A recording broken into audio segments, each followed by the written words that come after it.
We kind of talked very briefly on Saturday. We thanked everyone for their hard work during the Open. We had our strongest Open this past season. We had more people sign up.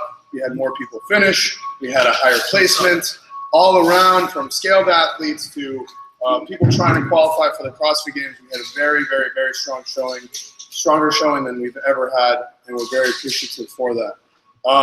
Something we didn't get a chance to talk about are these guys, and our coaches have put in a ton of hard work, stayed late with us Thursday nights. We would stay here until some nights close to 11, 11:30, even midnight, to talk about programming and strategy, how to set up the gym the next morning, to then get back here at 5 a.m., especially week one with that 20-minute AMRAP, with that gnarly gym demanding setup.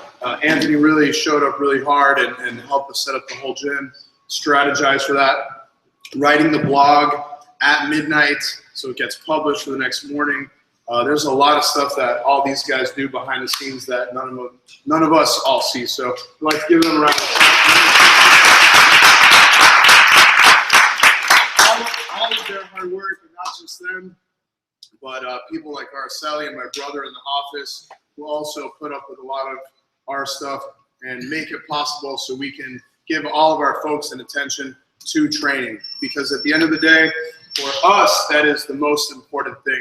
And it's always a very delicate balance for us, because it's important that, like, we run a great business, but really at the end of the day, when it comes to the numbers and the back office and the systems and all that stuff, that's honestly not stuff that I care to learn about and talk about and share about. I want to talk about training and only that, and that's what we put first. We put a premium on creating, establishing strong relationships with people and the highest level of training possible. Okay, so the reason why we're talking today, and we've done this every year after the Open, is because we want the Open for most of you guys to. We want you guys to treat this like an athlete would treat the Olympics, right? We want your whole training season, your whole training year to be geared towards finishing in a higher placement for the Open. And that means a lot. It means a lot more than just having a top score in the Southeast or trying to go to regionals or trying to go to the CrossFit Games. It is the best way to mark your level of fitness, right? So in our style of training, there's a very delicate balance between, like, competitiveness and fitness. But what we really believe is that they're both one and the same. The more competitive you get, and everyone has a different relationship with it, right? For some of you guys, it's like, I know some of you guys have, like, these group chats, and some of you dudes, like, want to be the fittest guy at 5 p.m. You want to, like, beat all your friends in today's workout.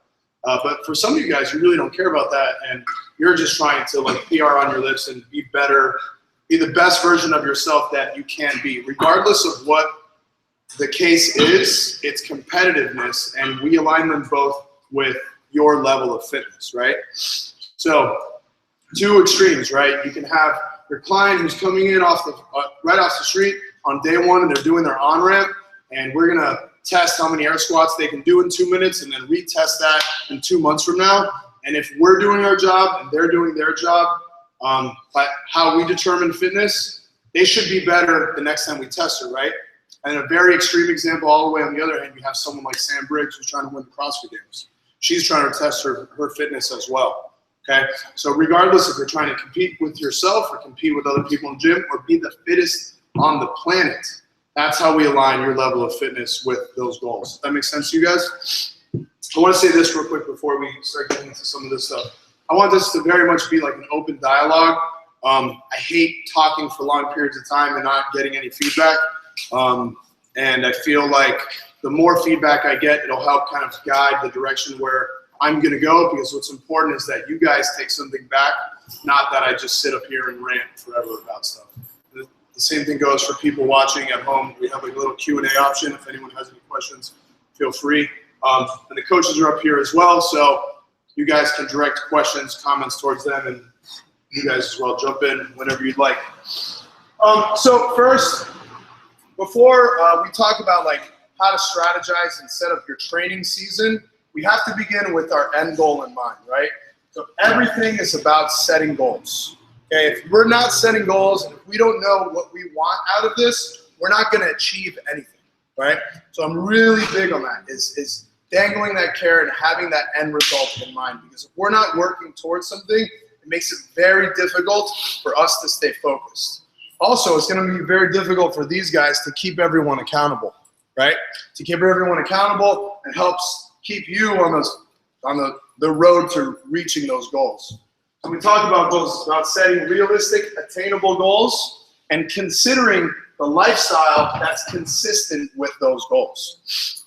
So for example, we've had athletes in the past that come in and they've never really trained in a CrossFit gym, and day one, what do they say? I want to win the CrossFit Games. We've heard that from many, many, many people that come in here. And while I applaud that effort, and I think that's a badass goal to have, and you know, again, like I'm going to make references to like people like Sam Briggs. I'm going to make references to some of our athletes like Melly, who just finished very top in the Southeast region. But when I make references to them, just realize that you all have your own relationship in that realm as well, right? Like pain and success is relative to where you're at in your life. So Sam Briggs hitting a PR means just as much as you guys hitting a PR. Sam Briggs winning the CrossFit Games is just as meaningful as you winning the scaled version of the Seoul Games this weekend and you placing as well.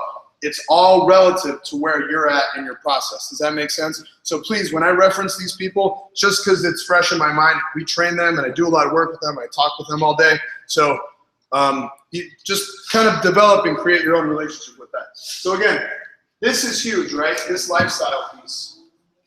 When people come in and they're like, I want to win the CrossFit Games, or again, for you guys, someone coming in on day one, seeing what you guys did on Saturday. Is James still here? No, James left. So when James was here, James said that his wife was watching Adri do those clean and jerks at the end of the last, I get goosebumps just thinking about that. Watching her do those clean and jerks at the end of the last workout, and it left a huge impression on her. That's the same kind of stuff that you guys say when you come out to regionals and you watch last athlete on the floor doing his or her snatches. You guys go to the MI Classic and watch someone complete that last lift. It leaves the same kind of impression, right? So when that athlete comes in and talks about, I want to win the CrossFit Games, or I want to go to the CrossFit Games, outside of talent, outside of work ethic, this is probably the #1 thing that we look at and I want people to consider, is you have to understand the lifestyle that those athletes lead. You have to understand the sacrifices that they make. And maybe your hero is not Sam, or it's not Rich Froning or Ben Smith. Maybe it's someone else, but you always have to consider their lifestyle and the sacrifices that they have made to get where they're at. And then you have to determine if that's realistic for you or not. And if it's not, fuck it. Maybe that's not something that you need to be working towards. Maybe that's not something that's important for you, because I have some news for you guys. We know a lot of these athletes in and out really well. And the sacrifices that they make, sometimes like even people like me aren't willing to make. Financial sacrifices, sacrifices at home, professional financial sacrifices. They're things that are not very simple. And not everyone needs to do that. And it's okay to own that and say, you know what, I don't want that. That is crazy. That's an absurd way to train.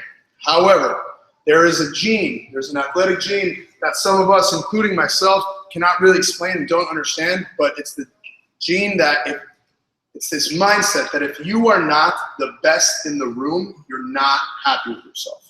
You're just not happy with reaching that level. I cannot relate to that at all whatsoever. I want to be involved with people in that process, but I don't relate to that. So for me, I've made peace with the fact that I have no desire to ever compete or even come close to being a CrossFit Games athlete ever. There's 0% chance I'm going to do that. I'm not willing to put in the training. I'm not gifted enough. And I don't have the sick head in training to be able to push myself way past those dark boundaries. And I've learned that, you know? So again, that lifestyle thing is a huge piece. Secondly, a big thing that I already touched on is picking a hero, picking an idol, picking someone that has that work ethic that you admire, picking someone that is achieving things that are consistent with your goals, and do a ton of research on them. Understand what they have to go through and the sacrifices that they have made to try to reach their goals as well. That's a huge piece too, you know, kind of emulating someone and doing your best to be a carbon copy of them. Once again, when Sam trained here, that's the best thing that ever happened for our team. Would you guys agree? That taught us a ton about coaching. That taught me a ton about work ethic. She lived at my house, saw what she did every day, what she ate, her habits, how she trained, her crazy hour warm-ups, just everything. Like, we absorbed everything, and we saw really, really, really what it takes. And the girls picking her as a hero, there's a reason why we have the best female team in the southeastern United States. You know, they've picked that hero and they've established that person, and all their goals are very consistent with what hers are, and the results are very consistent with hers so far. Okay? So moving on, where do our coaches fit into this piece? Okay? Coaches are there. This is huge, right? Reality checks, right? And tangible data. This is not the friendliest conversation to have with your coaches sometimes, but a good coach is going to hold you to this in every way, shape, or form, and it's going to hurt your feelings a lot of the time. Okay, but it is their job to say, are you kidding? CrossFit Games athlete? Dude, you're taking freaking 12 credits right now. You have a kid. You have 2 jobs. You're playing these other sports. Are you kidding? Olympics, you have all these other things going on. You're in grad school. Like, you need to go to school. You need to go home to your kid. Like, sometimes these conversations are uncomfortable, but the best coaches are the coaches that are going to give you that kind of feedback and help you mold your goals, help you create these goals that we'll talk about in a second, keep you accountable and focus on those things. That make sense? Okay? And data. Data is what CrossFit is all about, right? So for those of you guys that don't know, CrossFit is a program that a gentleman named Greg Glassman created. Greg Glassman is quoted in saying that men will die for points, right? That's very dramatic, and that's like a really epic quote. But what he's trying to say is people will go to dark places in training to see their name on the leaderboard. And once again, that's how we define and we equate fitness, right? So they'll go to these dark places, and that'll help them, you know, that's how they define their fitness. So when we talk about data, once again, right, if I am, you know, and it is, let's say my goal is to squat 500, right? And right now, I'm at, I think, like 475 or 480. It's definitely more than Alex, I know that. and if I'm tracking, okay, this is what I'm talking about with tangible data. So regardless of how I feel about, man, today I feel like shit and my back hurts a little bit and I've been training shitty, as long as I'm testing and retesting and retesting, and I know I'm getting closer and closer and closer to my goal, this takes all of the emotion out of it. This is the tangible data. There's no debate about this. This is 100%. So the whole men will die for points concept, the whole whiteboard concept, taking notes. Back in the day when we started, and some of you guys who have been CrossFitting for 3+ years know this, there was no Wodify, there was no computer tracking, we didn't use Excel and Google Drive. It was all in notebooks. We had like WOD books. There was a company that made WOD books and stuff. You would write our times on the board, and you would write in your notebook, and you'd circle your PRs, keep going, and go back to your PRs. The coaches would reference, go into your PR book. Last time we did this was on such and such day. Things have become very fancy right now, but this is what we're talking about, the tangible data. There's no debate. There's no negotiation. It takes all the emotion and all the bullshit out of it, and this is number one, and this is what your coaches will hold you accountable towards. Okay? Any questions or thoughts about any of that stuff so far? Again, feel free to jump in at any point.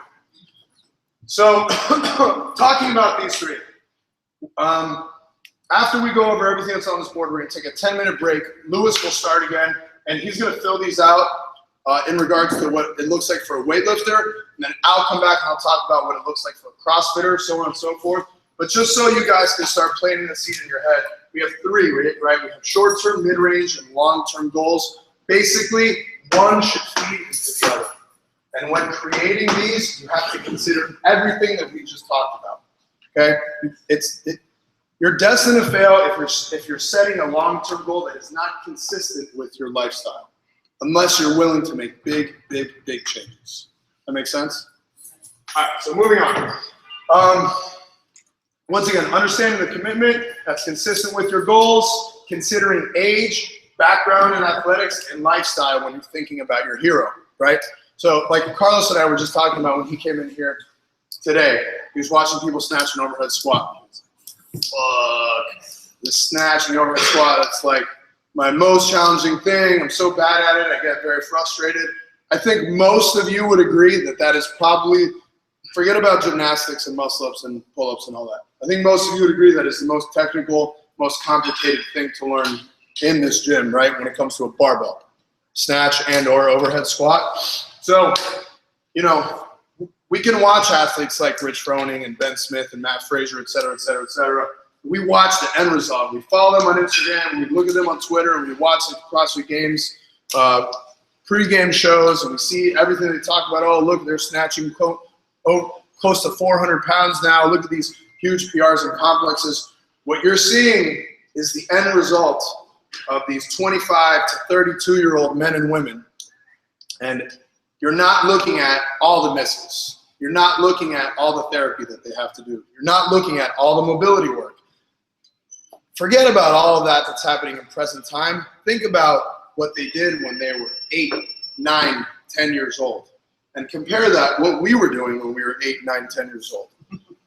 We were just watching Will, Benny and I, right? And Benny's like, fuck, what I wouldn't give to be 20 years old, and da-da-da-da-da-da. And then he asked me, he's like, what were you doing when you were 20 years old? Hey! Let's not talk about that. But, you know, I've had those same struggles with overhead squatting, and especially with like aerobic capacity and endurance work. Those are not things that come very natural to me. And to try to compare myself with someone like Rich, or, you know, for you guys, maybe it's your coaches, or maybe it's some of your other peers in the classes. If you're not like picking your mark well, I'm not gonna say you're destined to fail, but you're gonna have a very frustrating time if you're always trying to compare yourself to someone that has a totally different relationship with athletics than you do. Because I got news for you guys. Most of these CrossFit Games athletes did not just come into the room out of nowhere off the street with no athletic background being able to snatch these heavy weights. Most of them, I'm sorry to break it to everyone, were athletes in diapers and have been training since the age of 6, 7, 8, 9, 10 years old. Gymnasts and weightlifters and baseball players and football players, rugby, swimmers, gymnasts, et cetera, et cetera, et cetera. So those are things to consider when you're thinking about your hero and the goals that are consistent with all that, okay? So moving on.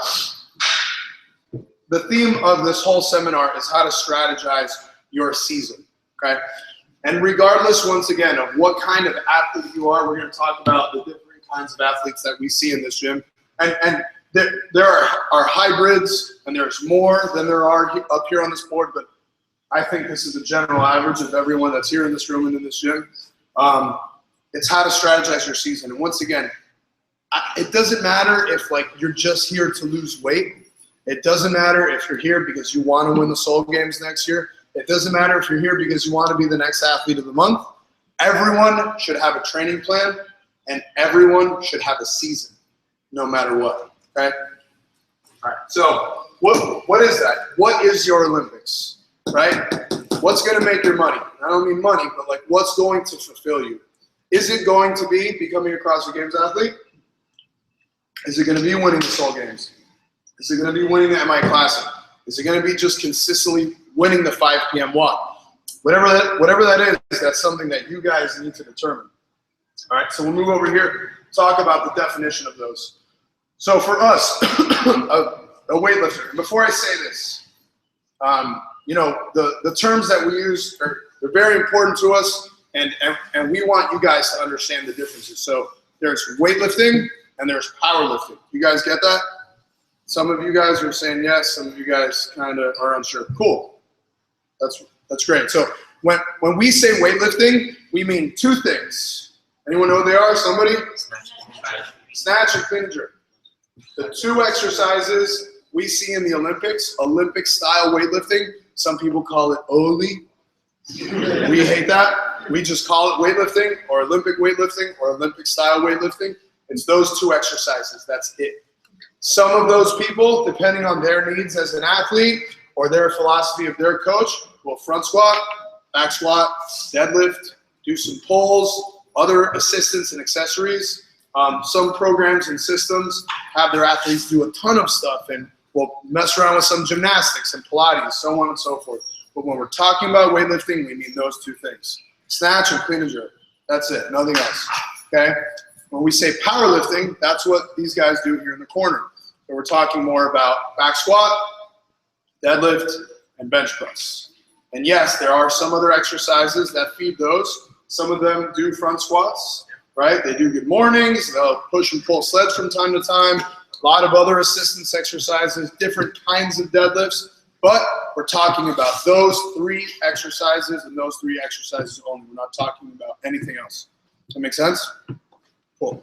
So, weightlifter, 90% of their sessions revolve around snatch and clean and jerk in one way, shape, or form, or an assistance version of that. Whether their coach is having to do a front squat plus a jerk, whether their coach is having to do a back jerk, other squats that are assistances or assistance exercises for those two lifts, they revolve around those two lifts, and their goals are consistent with setting PRs in those two exercises. Yes, other PRs are made along the way, but those are the two that are most important. Okay, any question about that? Now notice, I didn't say anything about competing there, right? Because not everyone has to compete, although we are very strong advocates of it in this gym. No, we're not trying to push you guys to be Olympians and push you guys to achieve these crazy things that may not be consistent with your goals. But we feel it's very important because by making the statement and by signing up for an event, putting your money where your mouth is, it can help keep you and hold you accountable towards something and work towards your goal. And it's phenomenal to achieve that goal, to feel that, own it, move on, do something else. Own it, move on, do something else. But it's not for everyone at the same time. Okay, so again, notice there's nothing there that has anything to do with competing. We are advocates of it, but it's just not for everyone. Okay, so fitness client, right, or a fitness athlete, GPP, that stands for General Physical Preparedness. Okay, now that does not mean the sport of fitness for us here in that gym. Okay, our GPP style of fitness is very different than our competition style of fitness. Okay, GPP, General Physical Preparedness, is more about having people generally physically fit to perform our random daily tasks, right? So the ability to pick something up, put it on our shoulders, and put it overhead, right? The ability to throw something, the ability to run with a heavy object, not throw our back out when we do these things, right? So maintaining the core is very important. It's all about GPP. Okay, for these kinds of athletes or clients, setting PRs in the gym is very important to them, but they only train about 3 times a week, 1-hour sessions. So this is going to be like your general CrossFit client that comes in and does the 1-hour CrossFit class 2 to 3 times a week. Okay, they may or may not have small competition goals that are consistent with that, but they're just here to get as fit as they can, as they want. And guess what? That person needs a season and a training plan too. Right? After our break, we'll talk about that. Our open and local event athlete. And that is what most of you guys are, right? Or have been, right? Open and local event athlete.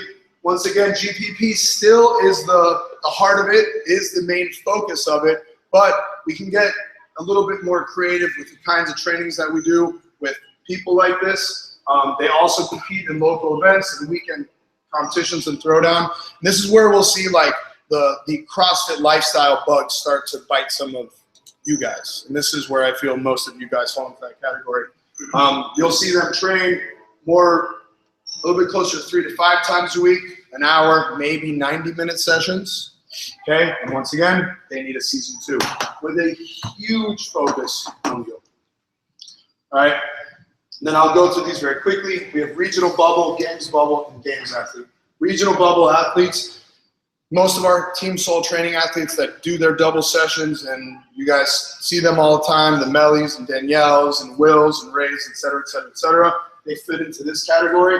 Their goals are to qualify for regionals. They train about 6 times a week, double sessions, right? So this is huge because I want you guys to understand the sacrifices and the time commitment that's consistent with this stuff. Now notice it's not a regional athlete. This is a regional bubble athlete. Okay, the way things have grown so much and have gotten so competitive that you can do this. Like in 2009 or 2010, I'll correct me if I'm wrong, or I would like to hear your feedback on this. You could train 6 times a week, double sessions, and you were a lock for regionals, right? Yeah, or at least you were close. You could be close to qualifying. Works. And then it kind of got full. Oh well, I almost made it this year. Next year I'm gonna be there, but you're actually a little further because now the pool gets bigger, and a little further the pool gets even bigger. Percentile-wise, they keep dropping more and more. Yeah, so that used to be the case where you could kind of work your way into there. Things have grown so much that that's not the case for everyone. You know, you have to kind of train like a full-time athlete, almost like it's your job, to even be considered to be on the bubble of going to CrossFit Games regionals. Does everyone here know what regionals is? Anyone not know? You can be honest. No. You don't? Okay, cool. So to go to the CrossFit Games, it starts with the Open. So that's what everyone just did. Everyone did the CrossFit Games Open. It's 5 weeks. A workout comes out on Thursday. You have between Thursday and Monday to perform this workout at your local affiliate, get scored, submit your score. Okay. It's changed from year to year because they've changed some rules with regions and territories. I won't bore you guys with that, but the top 20 in each division will go to this thing that's called regionals. So regionals is their first opportunity to like compete head to head at an event that, like, I guess the biggest event most of you guys have been to is Wadapalooza, right? It's like a CrossFit event where they get to go and compete head to head with people and teams, okay? The top 5 from regionals get to go and represent themselves at the CrossFit Games. Okay, so when I say regional bubble, that's what I mean. So that's the next step after the Open is CrossFit Games regionals. Cool? That makes sense? You get that? Yeah. All right. Then we have Games Bubble Athlete. Games Bubble Athletes, their goal is to qualify for the CrossFit Games. So they're pretty locked in to be regional athletes. They almost know that they're going to get there. Their goal, their time to peak, their season is built around the CrossFit Games, right? Pretty secure that they're going to be there, and they need to make sure that they're as effective as possible to get there. So sometimes you'll see athletes that are regional bubble athletes, and we structure their whole year to peak around that time of year. So when I say peak, they should be the biggest, the strongest, the sharpest, the fastest, the leanest, best shape in their lives here. It's really challenging to have people be in the best shape of their life here and here. This is really tough, okay? They're peaking for 6 to 8 weeks, and it's really hard to have someone at the top of their game for that long. So there are times when someone qualifies for here, and they kind of lay an egg here because they did everything they could just to get there. Does that make sense? Okay. Then you have your games athletes, and those are the people that you hear about all the time. Ben Smith, Rich Fromm, Matt Frazier, Sam Briggs, Annie Thorsdottir, et cetera, et cetera, et cetera. Camille, you guys know the deal. Those of you who follow CrossFit know. Those are the fixtures. People do sneak in there from time to time, but the consistent ones, no matter what the Open has, Dan Bailey's going to be at the games. That makes sense? Okay. Anyone have any questions about anything that we put up here? Can you let the people know that they can post their questions on the YouTube? Okay. If any of you guys have questions, you guys can post them to the YouTube channel so we can address and answer. We actually have people watching. It's pretty cool. If you need the link, you can just go straight into the Instagram and our bio. You can just click right there. You want to watch while you actually watch. If anyone is not here and wants to watch. So, before we break, Does everyone understand the significance of this and why? Like, I'm not trying to make you guys games athletes. I actually don't want to train many of them. That's not what this is about, right? This is about you guys figuring out where you want to be. Some of you guys have said that you want this, right? So making sure that some of you guys understand what that takes, but helping you other guys kind of sharpen the spear and like getting real comfortable and owning where it is you want to be and being the best damn blank that you can be and what it's going to take to get there. I don't give a shit if it's to the CrossFit games. They're really, like, seeing one of you guys hit a snatch PR, snatch 150 pounds, is just as meaningful as fucking seeing Liz the other day hit a big snatch. Like, it doesn't matter. It doesn't make a difference in any way, shape, or form. All right? You guys have anything that you want to throw in before we take a break? You guys are good. Okay, cool. 10 minutes and we'll get back, all right?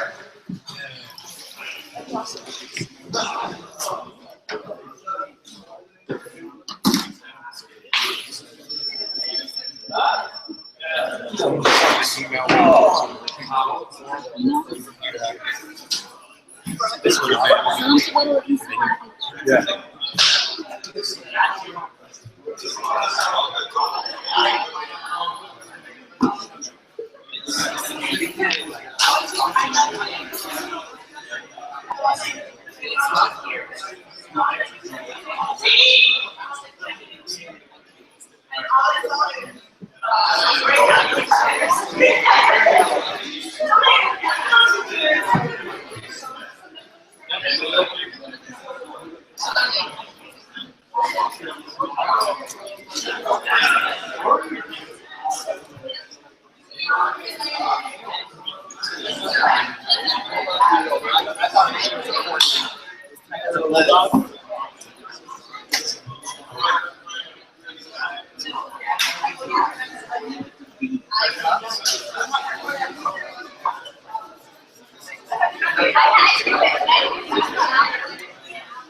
Ah, shit.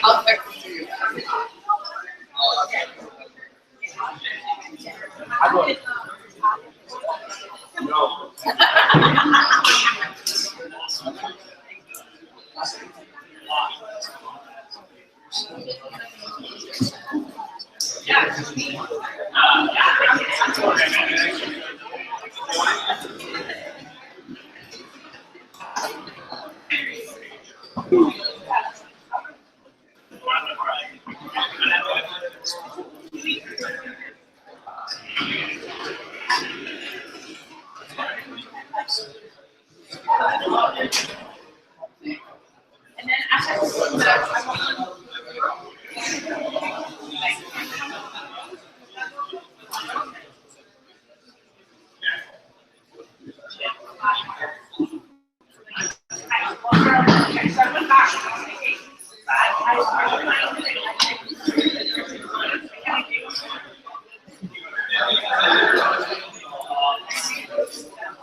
I did bring my own chair.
Hey, some of the guys said they can't see the whiteboard on the monitor.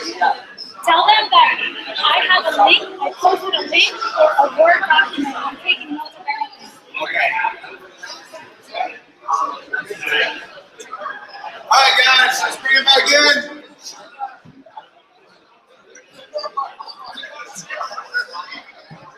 Yo.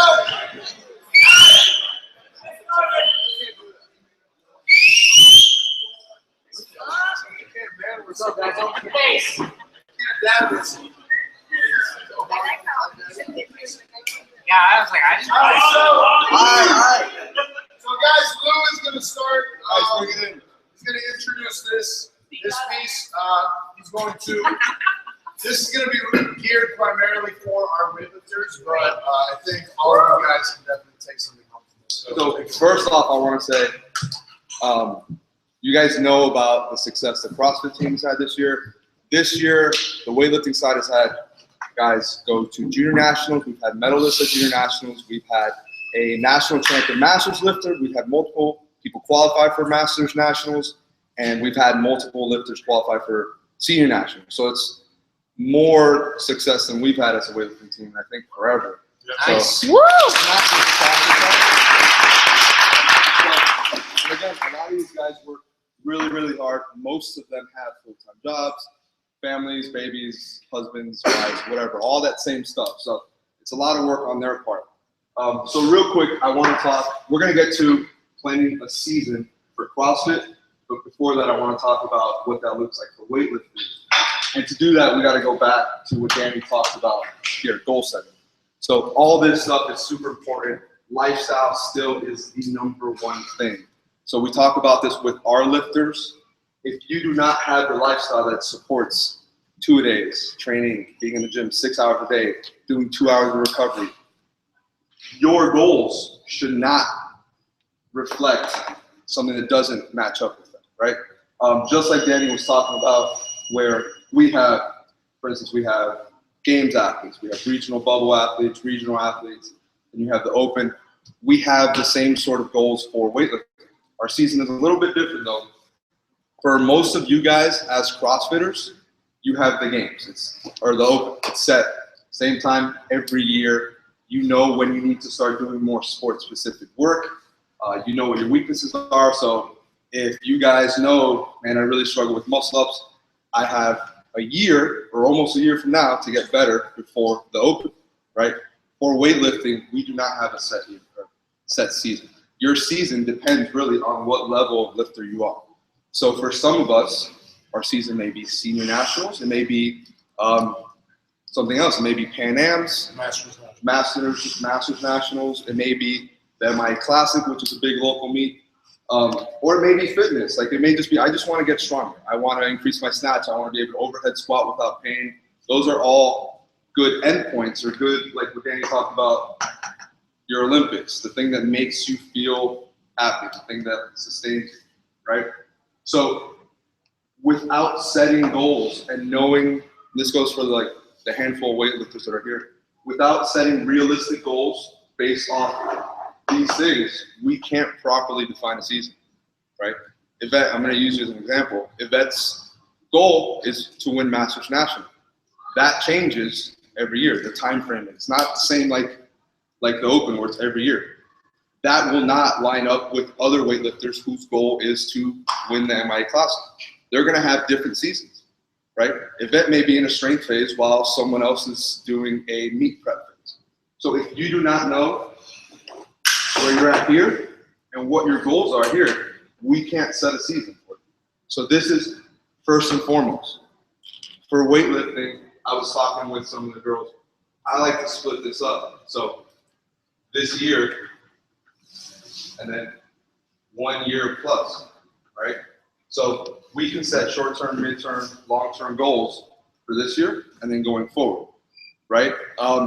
Some of us are dealing with injuries, right? Danny has dealt with back injuries. I've dealt with back injuries. We have lifters doing that. So for a lot of us, short-term is get rid of our back pain, right? Feel healthy, be able to lift. Mid-range goal might be pick a local meet and go compete. Long-term this year might be win a local meet, right?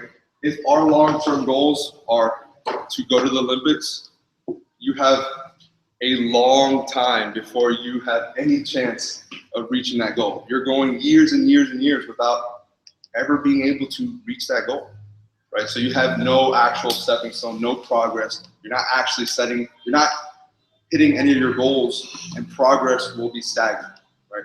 So we have to develop a really, really specific short-term and long-term plan as weightlifters. The concept of having a season for weightlifting is super important as well. Danny's going to talk a little bit more about sport of fitness, right? We're going to get into event-specific stuff. Like Danny mentioned, for weightlifting, our sport is basically just snatch and clean and jerk. And we pretty much snatch and clean and jerk year-round, right? But there still is variation. We still go through seasons. We do meet preps where we will do literally nothing but snatch, clean and jerk, squat, pull, very heavy, for not a lot of reps, right? We'll do that for 8 weeks. If you're the type of person that doesn't have a season and you're just going from meet to meet to meet, and you're constantly in a meet prep cycle, you never have time to go back and build a base. You don't ever get any aerobic work in, so your recovery suffers. You don't ever get mobility work in, so you start to ache, right? You don't ever work technique. So eventually your lifts start going down, you start getting hurt. And a lot of our guys have gone through this, where they want to do every single meet that pops up.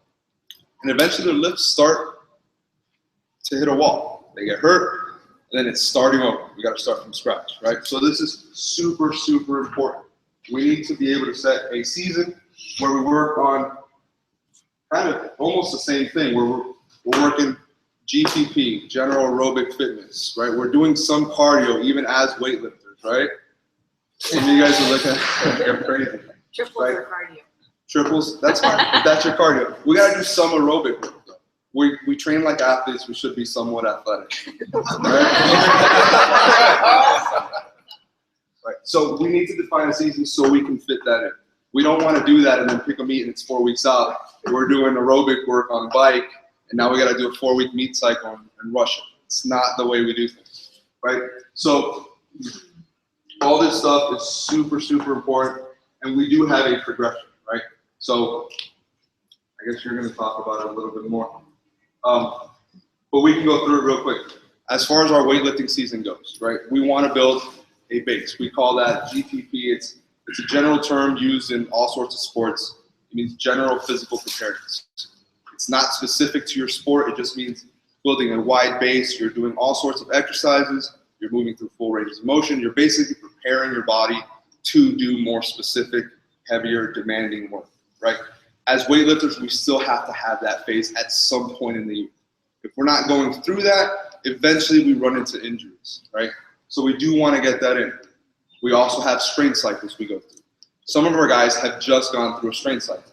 The reason they're doing that, whether they know it or not, is because our programming in the back has a season built in, right? And it peaks with the MIA Classic.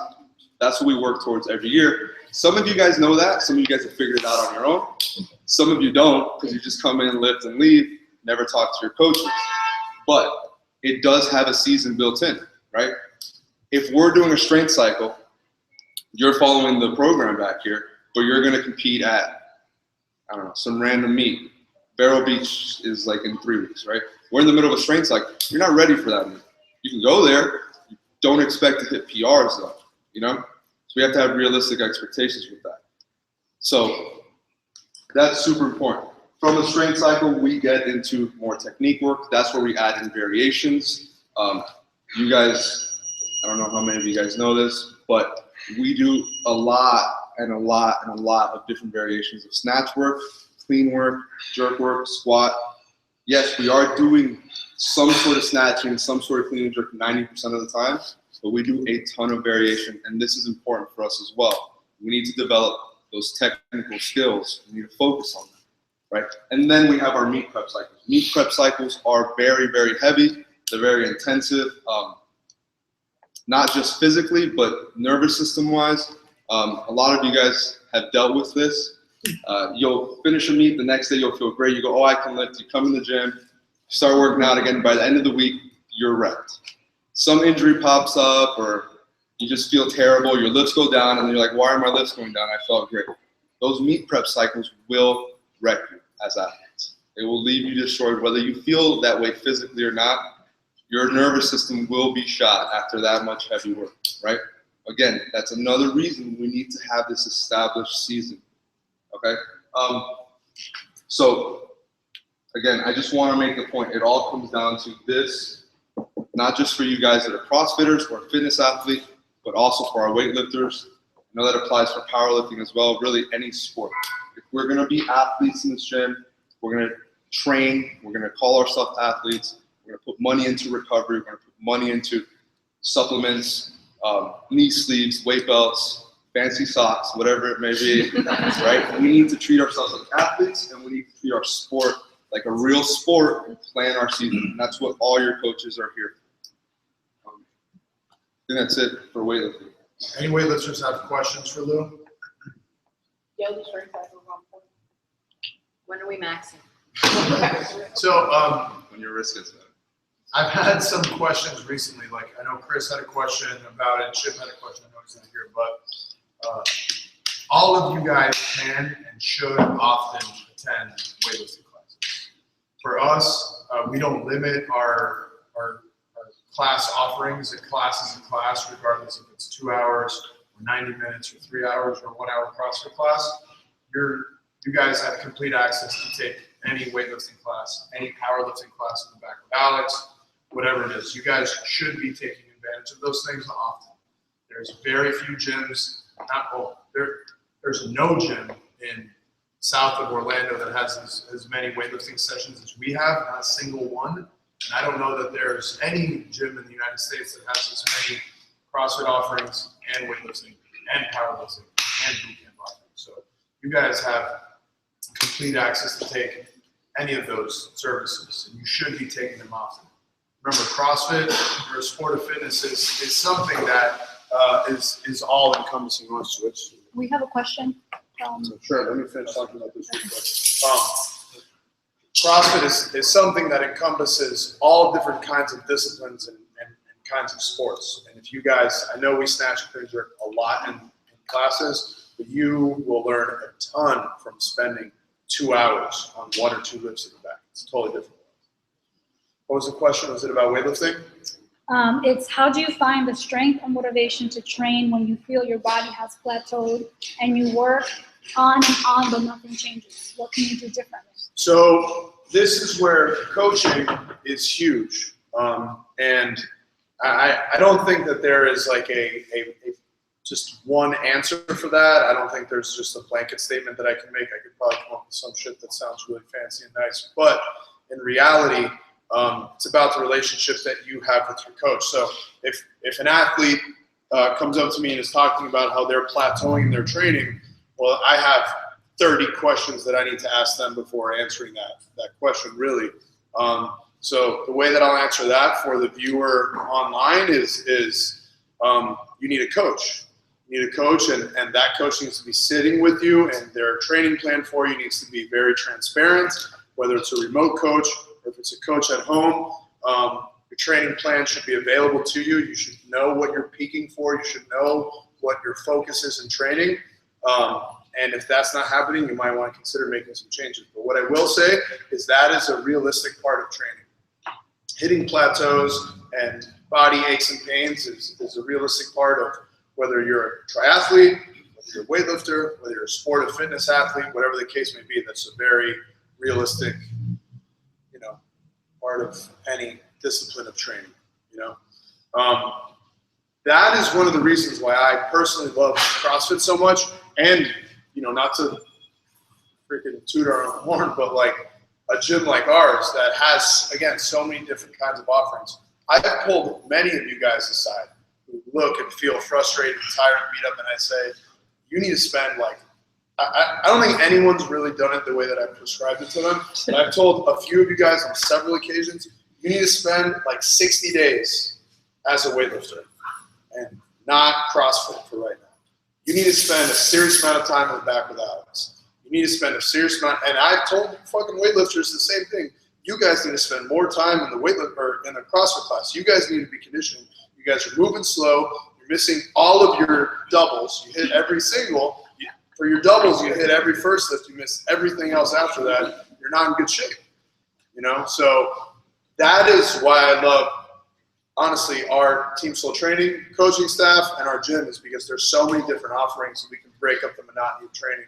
And that is, we talk a lot in the back office when we're developing someone's training plan about like the low-hanging fruit and like what are the easy home runs to hit for somebody.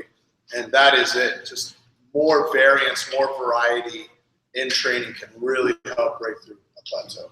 You know, short answer is find a fucking coach. All right. So let's start over here. So everyone needs a season, like we spoke about. Lewis talked about several things, and regardless if you don't really understand what he's talking about. He's talking about peaking for meets and strength cycles and hypertrophy phases, and that stuff's going a bit over your head. I still think that he touched on many things that you guys can take home with you. Something that he spoke to, which is a lot of you guys will be experiencing this if you're not already, is nervous system fatigue and being a little bit tired and sluggish after something like the Open and Saturdays. Okay, and when your coaches tell you to take a day off because you're sick, or because you're not moving well, or you're overtrained, or you just competed, why are you here today? They're not being mean, or they're not trying to get a day off. They mean it because you're in desperate need of a reset, okay? And rest days are good, okay?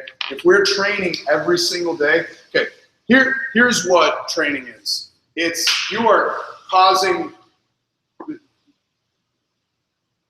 I know we're here for like health and fitness, right? But like you're causing stress, and you can argue that it is damaging in some form, right? You're causing some kind of stress. You're tearing muscle tissue. So what happens when you're like going through like hypertrophy or like muscle building phases, or you're doing a lot of reps, right? You're tearing muscle fibers, and if you come in and train the next day, you're continuing to tear muscle fiber, and if you come in the next day, you're continuing to cause more damage and trauma and stress. You don't build until you recover and rest. That's when you get stronger. That's when your nervous system gets sharper, right? So we're gonna really dig into that when we look at this right here. But the sharp end of the spear is sport-specific style of training. So doing things that are very consistent with what our event is, okay, whatever our goal is. And once again, maybe your goal is the CrossFit Games, but maybe your goal is getting one strict pull-up, all right? And when we get into this, we'll talk about what that looks like. So again, everyone needs a season. Off-season, for pretty much everyone in this gym, they are looking at an off-season right now because you either just competed in the Open, or you just competed in the Soul Games, or you just did both of them. And right now, most of you, actually, I think everyone in here that is a sport or fitness or CrossFit athlete in this room right now, I don't think anyone here is in training camp, right? Brenda's in training camp. Besides Brenda, no one else. Okay, so everyone here is in off-season right now. Off-season is your opportunity to address your weaknesses, recover, and segment and separate your training, okay? While we do a lot of that in our CrossFit classes, it's not the same level of how we do things with Team Soul training, because we have opportunities to train for 2 hours a day sometimes. But still, in your CrossFit classes, during your off-season time, that is our opportunities to address, again, those specific weaknesses. The Open revealed a lot of weaknesses for some of you guys that maybe you didn't even know that you had, right? Maybe 16.1 became a chest to bar pull-up workout for you more than like an overall aerobic workout. I know some people that said that, right?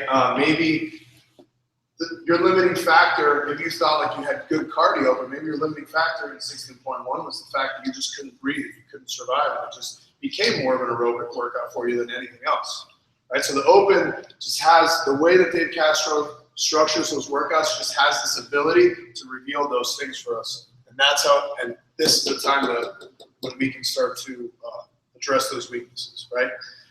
This is not going to be like a team soul training sales pitch. We don't want like you. I don't want a lot of you guys doing that. There's a lot of things that you guys can be doing on a daily, regular basis to address those things, and it does not mean spending 2-3 hours in the gym, right? Because that is not fitness anymore. That is now competition style training, and if your lifestyle is not consistent with that, you guys shouldn't be doing it, right? It's just it's not fulfilling for a lot of you. Okay, so moving on. Season. So season is, again, for CrossFit athletes, that's sport of fitness style training and event specific. So again, if your goal is to get your first straight pull-up, when you're in season is when your coach should be pushing for you to get your first straight pull-up, right? So all your assistance work, all your accessory work, who here has a goal that's consistent with that, like pull-ups or muscle-ups? Anyone? Okay. So what are the kinds of assistance workouts your coaches have been having you guys do? Somebody. Banded pull-ups, band assisted pull-ups, negatives, spotted pull-ups, spotted muscle-ups. What else? I know Sean has you guys do lat pull-downs, banded face pulls, right? Any kind of lat work, right? Bent over rows with dumbbells, right? Okay, so when we're talking about off-season, that's the kind of stuff you should be doing now to address those things. So by the time your season or your open comes around, right, you're sharper, and it's time for you to test your fitness and attempt those muscle-ups. Does that make sense to you guys? Okay, so moving on. Somebody said something? No? Okay. So segments and training. I said up here we segment training during the off-season. The way that we define our segments is we have aerobic work. Alf, can you elaborate a little bit more on aerobic work? I have a few minutes here, but I think this is your... As in what qualifies it as? Yeah, like as its own segment. Well, okay, so it's all about fueling off the oxygen. Okay, so what made 16-1? What made 16-1 an aerobic workout? Like first, it was lightweight. But first, it was a time limit. It was 20 minutes long. Okay, 20 minutes long, and it was relatively low intensity. You were just kind of moving along, right? So a lot of you guys, the general public, should be taking this time of year and building an aerobic base. And this doesn't mean you need to crank the rower every day and die after like 500s. You could do something as easy as getting up in the morning and doing some interstellar cardio. You added some extra aerobic work, you can still come and take a class later and work on all these other things. And a lot of people, unless they have some sort of background in endurance sports and stuff like that, that tends to be like a big sticking point is that aerobic realm, okay, the oxidation, okay? Some people work with the opposite, you know? I'll bring up an example of somebody I work with that actually have her off season doing the opposite, but a lot of intensity, shorter stuff, because she has a fast history of going down the road and doing long runs and long rides. In general, a lot of people are weaker in the aerobic. So, and we refer to it as aerobic base for a reason. It's the base of all energy systems that come after that.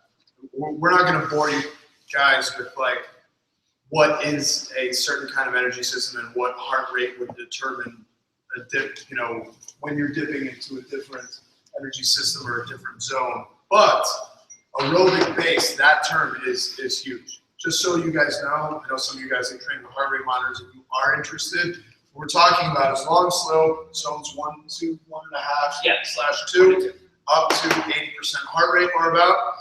Now, there's a lot of debate about this, but for most of us, me included, that's basically a 5K. Definitely over a 5K for sure. But it's basically a 5K, right? Somewhere in that time domain. In certain events, like a 5K and in like a 16.1, you'll have periods where you'll dip into other energy systems, but in most part, it's aerobic, That makes sense to all you guys? So, low-hanging fruit. If this is something you need to address, right, without having to do personal training, without having to go home and read a bunch of books, without having to, you know, pay for team soul training, what is low-hanging fruit that all of you guys can do right now at this point in the season to address this? That's not necessarily in a CrossFit class. Run. Yeah, run. Empty stomach cardio has a tremendous amount of value, and a lot of us really don't take it into consideration. It's not possible for everyone. Carlos Escanilla, for example, is like a 6 a.m.er. It's hard for you because that's when you come into your CrossFit. But something you could do on your rest days when you don't want to do a CrossFit workout, you come in and row, right? Or you can do it in the afternoon even. You can do it on the weekends. That's your opportunity to swim. That's your opportunity to do your long rows. That's your opportunities to do your bike workouts, et cetera, et cetera, et cetera.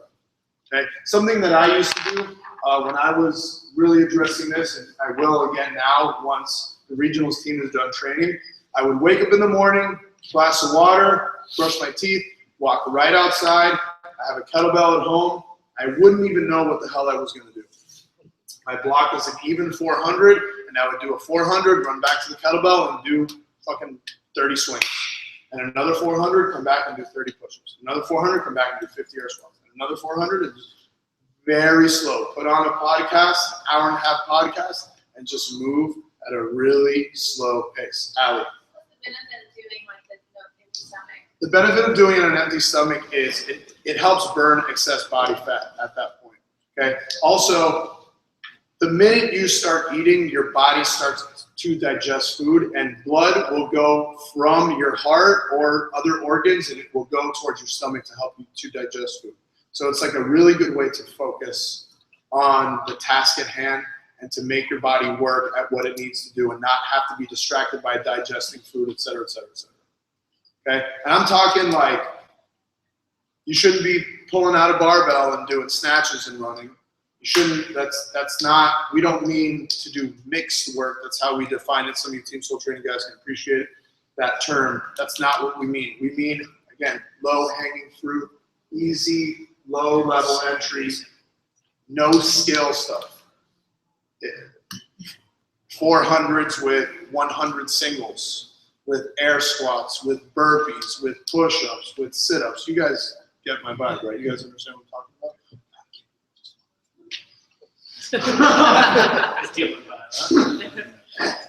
All right, so if you're trying to focus on hypertrophy, getting bigger, do you want to avoid that completely? no, not necessarily. So if you were focused, if you wanted to be a bodybuilder and you had like really strong goals in that way, maybe, right? But we train everyone like an athlete, no matter what. So hypertrophy, great, but athletic hypertrophy, let's call it, right? So no, absolutely not. It's important. Again, I'll use the example of powerlifters. What's going to happen if someone comes in here and they're like, I don't want to break such and such record, but like they have trouble bending over to tie their shoes, right? Or they can barely like walk out to a 400. Like, it's important at some point in someone's athletic career or development to have that athleticism and that athletic gene. Okay, when it's time for the state record to be broken, we're not doing this. That is sport-specific goal competition style training, right? But that doesn't mean on your off season we want to segment our training because it's just going to make you overall better fit, right? A more fit human. That's going to help. This shit is where you recover too, right? That's where you see a lot of your recovery. Go One of the weightlifters said earlier, triples are cardio. Well, then you still need more cardio. Let's Correct. think about recovery between those triples. If you're doing 5x5 back squats and between sets, and by the end of your fifth set, you're falling apart. You know, yeah, you need some conditioning in there. And not only is it recovery at the time that you're going out to run, but creating that base makes your heart stronger for recovery when you're in sports specific stuff. Exactly. Like It'll carry over. Exactly. It'll carry over into the off season. There's a tremendous amount of benefit in this segment. You know, like the true sign of an athlete is if someone comes in here, you throw them a ball, you want them to be able to catch it almost without even looking at it, right? Things like that, things that like make athletes athletes. This gives people a tremendous amount of body awareness and just teach people how to use their body. Reps are good, right? So if you like have issue keeping your chest up in your squat, you're making money here. 400s and 30 slow air squats wearing a heart rate monitor, making sure your heart rate's staying super chill and mellow. You know, there's a lot of, you develop body awareness there. There's again, it's why it's called the base, right? It's really hard to get someone, to teach someone how to snatch if they don't have a core, right? If they don't know how to move their body. Like someone, they need to know how to move their body throughout space and time in order to kind of create an athlete. Does that make sense? Okay, any other questions about that?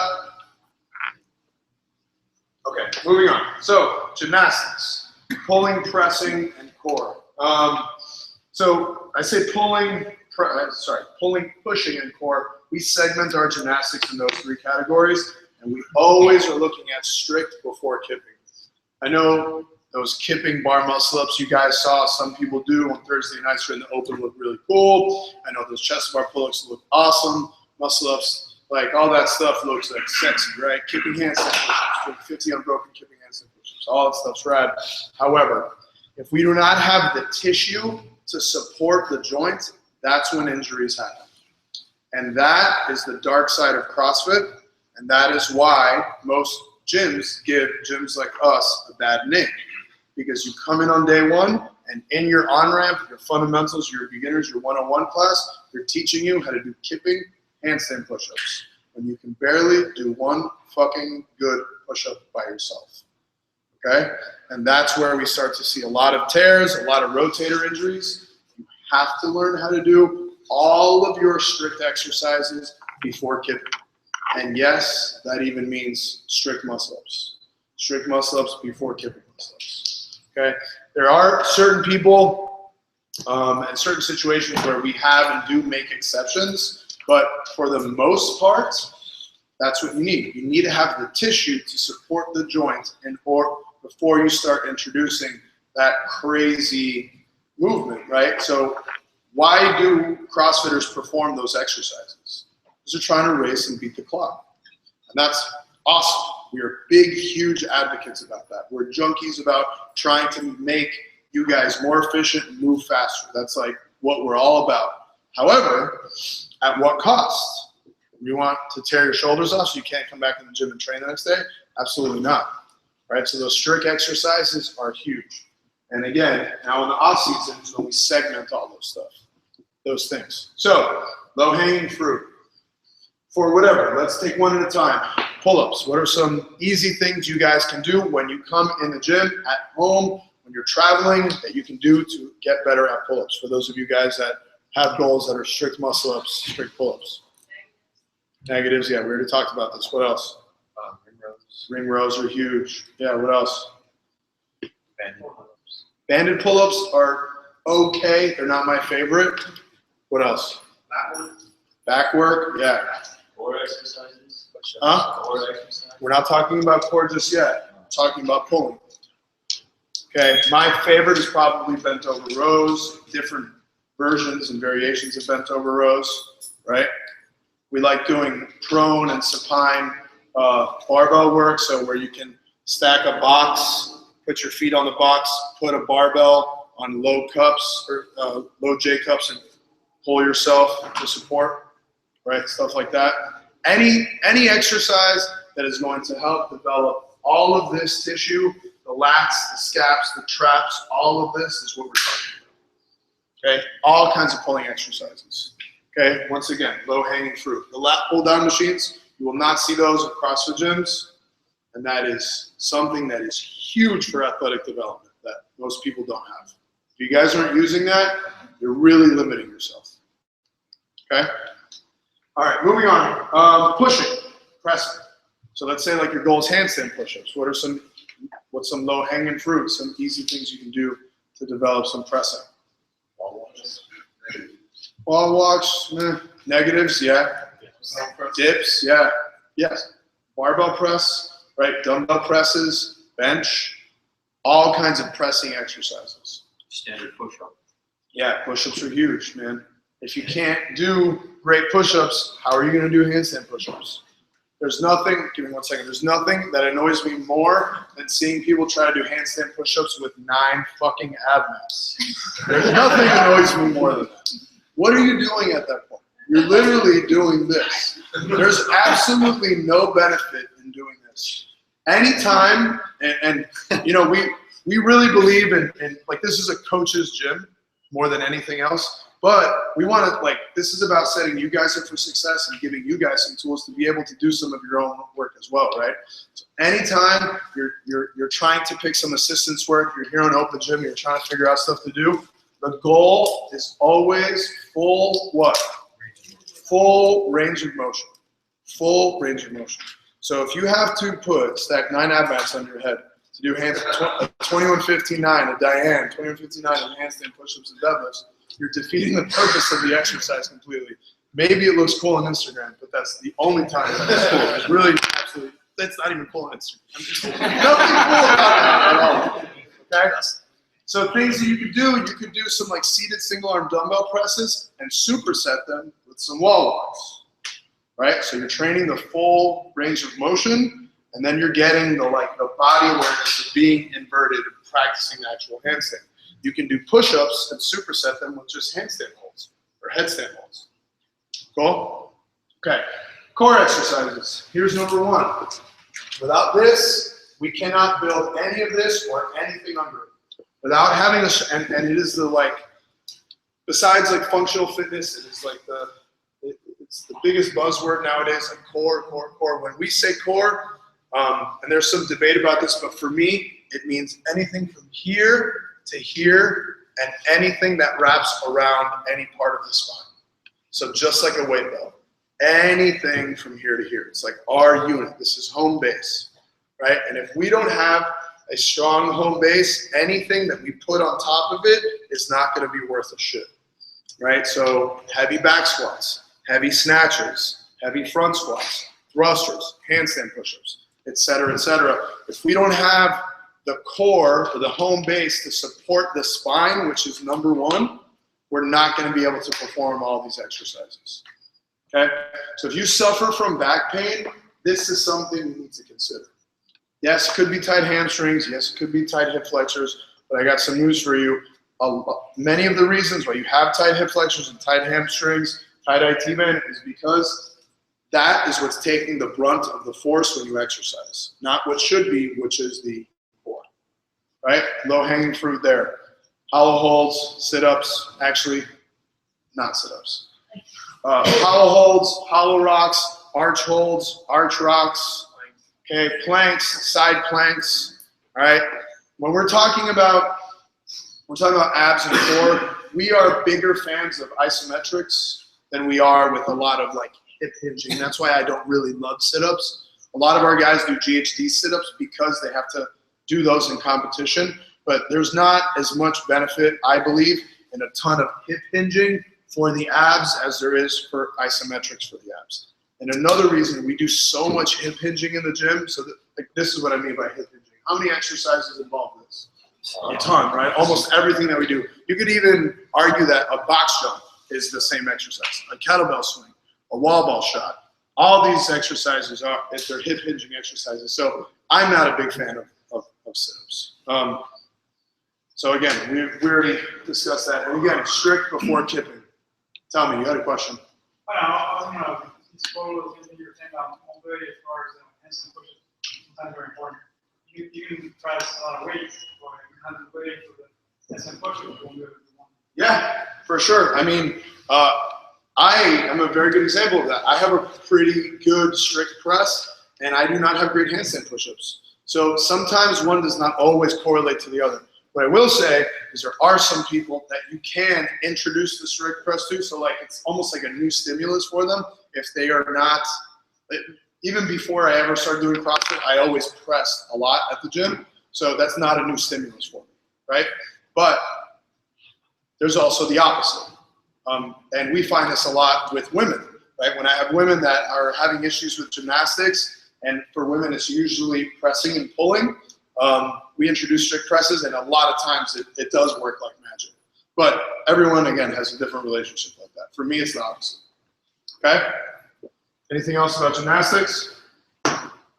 All right, moving on. Strength work. So upper body, Alex, I'm going to ask you to elaborate a little bit more in a second, but real quick, upper body pressing, upper body pulling, squatting, and lower body pulling. So when we're segmenting and separating our training, and this is very important because some of you guys who might suffer more here with snatch and clean and jerk might walk around here thinking, like, oh, bro, I need to focus on strength work. Well, I'm not strong enough. That's not the case for everyone. Some of you guys can squat a fucking house and have huge deadlifts. We saw that recently when we tested our 3-rep max deadlifts recently. You guys put up huge numbers. So strength is not the issue. More than likely a weightlifting issue, which could be mobility, could be technique, could be timing, it could be several reasons. But just learn how to segment the two. For you guys, for most of us, it's not a strength issue. It's more than likely so you want to elaborate a little bit more about strength work? All right, dudes. So let's start real quick by talking about what are some different examples of pressing, okay, for upper body. Give me some that you guys do from day to day in like a Metcon. Shoot some shit out. Push press. Push press, right? That's the first one that comes to my mind, right? So we do 95-pound push presses. We do 30 reps in a workout. Would you consider that strength work? No, right? That's not going to really get you strong. Okay, you're going to develop some shoulder muscles. You know, that will help you get that tissue that Daniel was talking about, like to be on a pull-up bar, you know, handle your own on a beach swing, on a handstand, stuff like that. That's not going to get you strong. What is going to get us strong? Things like strict presses, okay? I told Sean I wanted him to start incorporating those. Last week we had a 5x3 strict press, right? A lot of you guys did that, yeah? Okay? If you put 95 pounds on, okay, like I'll direct this to dudes first. If you do your 5x3 at 95 pounds, but you do 30 reps in a Metcon with 95 pounds, is that going to get you stronger?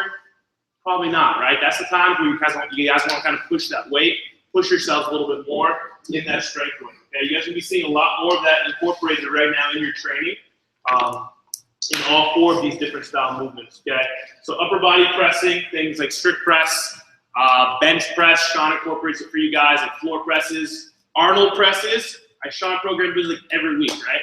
I was getting on some of you guys' cases. I saw you guys doing that, and you know, Jason, he has a 315-pound bench. He was using like 25-pound dumbbells. Okay, my girls in my powerlifting class do Arnold presses with 25-pound dumbbells. Okay, so if you guys want to get strong, you have to know when to push that weight. Okay, so like, let's say there's a Metcon where it's shoulder to overhead at 225.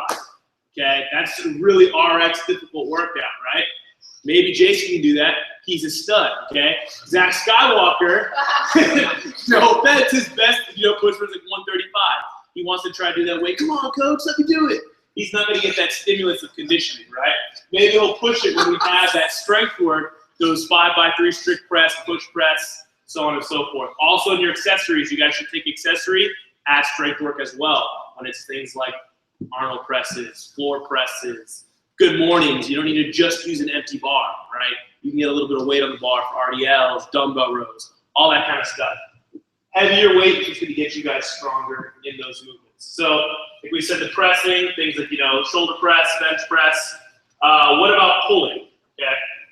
We, like Danny said, we do a lot of pulling off the ground. All of our Olympic lifts, they are pulling movements. Again, upper body pulling movements, things like ring rows, right?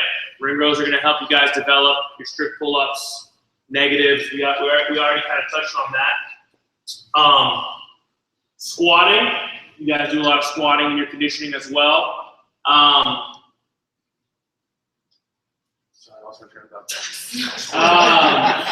Again, a lot of you guys, and I coach you guys, some of you guys get in your comfort zones where, if there's like a 5x5 in your squats and you guys are using 60, 70%, it's not going to necessarily be that strength stimulus. You guys aren't going to necessarily get that muscle fiber stronger. So when you guys have that in your strength work, that's when it's time to kind of push those weights, challenge yourself a little bit on that. Same with lower body pulling. We incorporated those deadlifts for you guys last week. A lot of you guys saw big PRs on those, just because all the pulling you guys do from day to day off the floor, right? Again, like Danny said, we got a powerlifting class. You guys will have that incorporated more in your off season because that strength work is going to help you through all these things as well, right? Any questions for Alex specific to powerlifting or any of that stuff?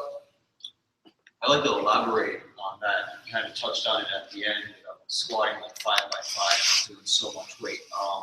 For the strength stimulus, you guys will often come to us and say, oh, how much weight should I do? My answer is always going to be, it should be challenging, right? It should absolutely be challenging for strength stimulus to happen, right? So when you're getting to those sets, whether it's 4 sets of 8 Arnold press, doing 25 dumbbells, isn't going to do anything for you.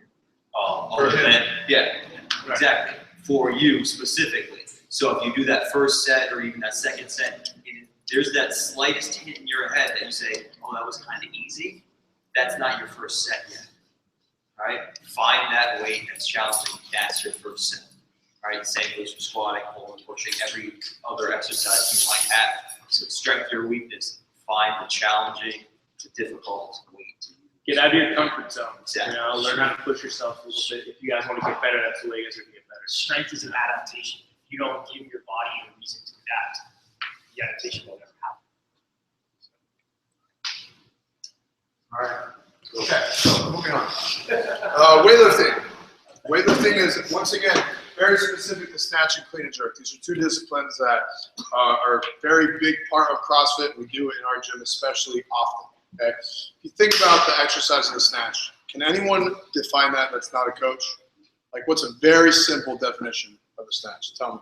Bring the weight from the ground to overhead in one smooth, unbroken motion. That is a perfect definition for a snatch. It's exactly, almost word for word, what I was looking for.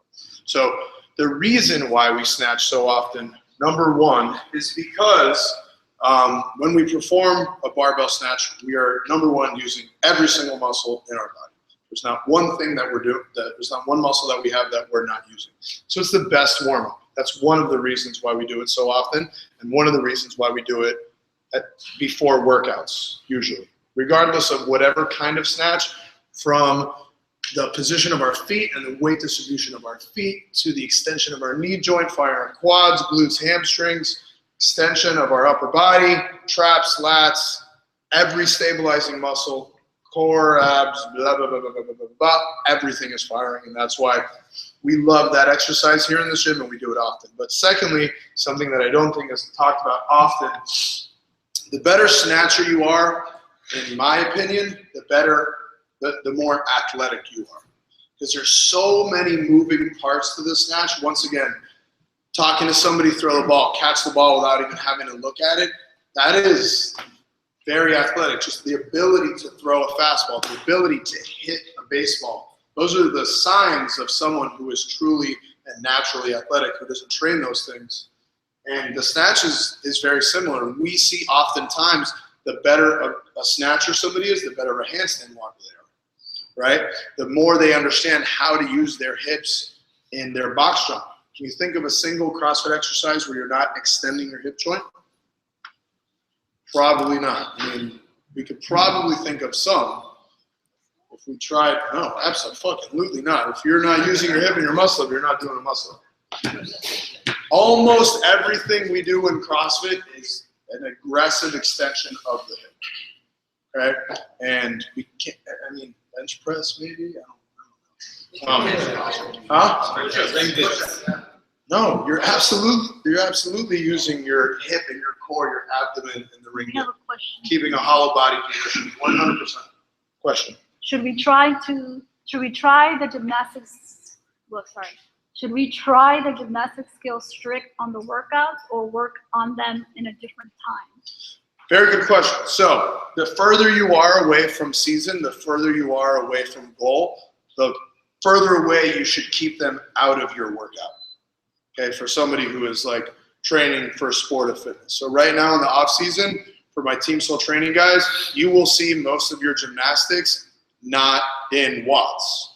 We will not do many in watts. Now, the closer, we will have periods in our off season where we still do have some tests, right? The closer we get to those tests, or the closer we get to the season, we will start to see those exercises in things like EMOMs and things like what we call bottlenecks, right? So an EMOM, for those of you guys that don't know, stands for every minute on the minute. Before we feature those strict exercises in EMOMs, we have to make sure we're working we're very efficient doing them under almost no stress and fatigue.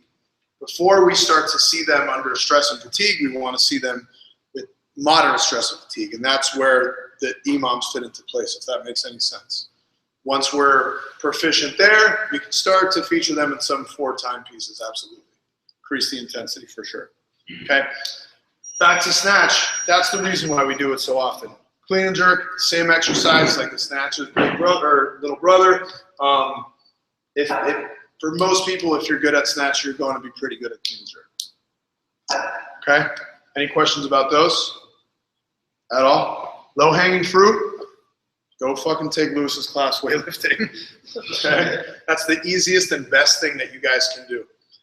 Other things that you can do to get better, especially at snatch, is what? Don't think about the gym. Don't think about the barbell. Mobility. Mobility is huge. Mobility is huge. If you have issues snatching, I know everyone thinks shoulders, and a lot of times it is shoulders, but more than likely it's what? Not chest, not hips. Ankles. Ankles is number 1. Everything starts at the feet. Everything starts at the feet. Number 1. Okay? You can develop internally rotated shoulders. How many of you guys have I told you to keep your chest up? Let me see your armpits when you're performing overhead squats. A lot of times you develop more and more shoulder injuries because what's actually happening is your ankle is not mobile enough and not allowing your knee to pass to keep pushing forward. So if you have locked up ankles, for example, and I'm going to perform an overhead squat, okay, and I don't have the mobility to sit in a position like this, what's going to happen is they're going to shut off and not let me keep going, but I want to do my overhead squat, and I'm going to start looking like I'm here at this position. Does that make sense? And that's going to put all my stress in my rotators and in my shoulders and in my hips. Okay? Sorry if I just put my ass in front of the camera. But Is there any like specific equipment we can get to help with mobility, like all that? like you personally? Yeah. Yeah, so foam rollers, that's an easy thing that you can get at home. TheraBands are easy things you can get at home. Lacrosse balls. You can go on Road Fitness and they have like a whole mobility wad store with all these crazy, it looks like fucking sex toys and shit. All that stuff's great. And a lot of you guys already have those things. Supernovas. There's a ton of mobility tools. What I'm doing, there's a website called ROMWAD, and it's kind of like yoga, and it was developed by a yogi who does CrossFit, and it is like a yoga or a CrossFit friendly style of yoga. They're like 20, 15, 30 minutes long, very short, and all geared. You can filter it by body part, so you can go ankles. Give me something with ankles new that I haven't seen before. And it gives you a 15-minute routine. You just sit in front of the TV and you do your stretching. That is awesome. A lot of people are doing that right now. What's your opinion on like the electro-stimulating things like complex? I think all that stuff's great, man. I think all that stuff's great, but I honestly have the same opinion about a Compex unit as I do about all that other stuff, including supplements. They are supplements, right? Number 1 is your training base. And if your training base is not dialed in, and if your lifestyle is not dialed in, those things aren't going to really help. They're going to put like a Band-Aid on a bullet wound, and might get you through your next training session, but you're not going to be all in. You're not going to have the long-lasting effect. That stuff is for people that are doing everything else that they can do in their training, and then they need something extra to help them, right? I have one. I think it's great. Okay. All right. So we have 2 more. Anthony, I'll have to talk about agility in a second, but battery work. This is something that's very soul-esque that a lot of people have not coined a term for and have not clearly defined, but we feel like we have. So here, if someone's a good weightlifter, how would you determine that? They got good kids. Huh? What the numbers are? Yeah, what their numbers are. How much do you snatch and clean and jerk, right? What's your weight class? How much do you snatch, clean, and jerk? Forget about weight classes. That's for weightlifting. For CrossFit purposes, you have one of the strongest snatches and strongest clean and jerks in the gym. That's how you determine it. Is the strongest snatcher and clean and jerker in the gym, is that going to make you the best CrossFitter? No. No. How often do you do your 100% or even your 90% in a CrossFit workout? Rarely.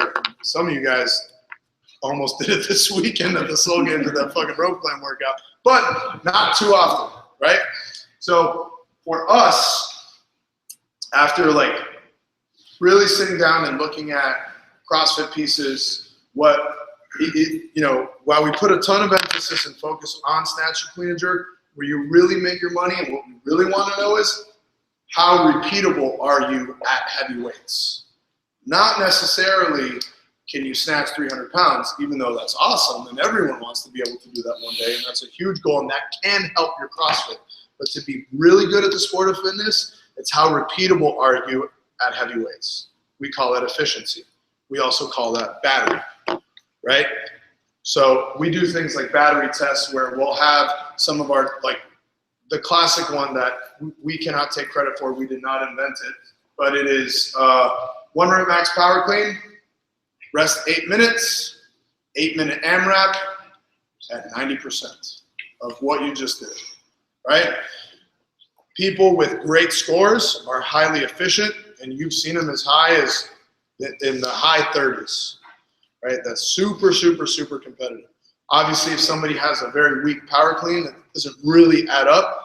But what we're looking for, what we want to do, is to have someone drain the battery, and how fast can you recharge it, and how often can you get close to that 100%.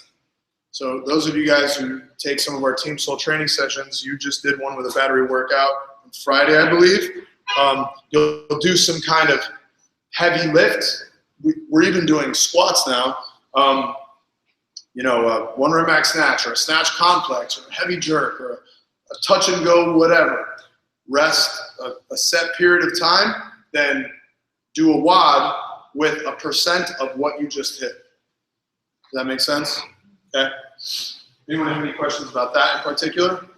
So this is where a lot of the success happens in CrossFit, right? Some of the people we train may not be the strongest, but they are definitely the most efficient, okay? Anthony, agility. And then we'll talk about this piece, and we will wrap it up. See that?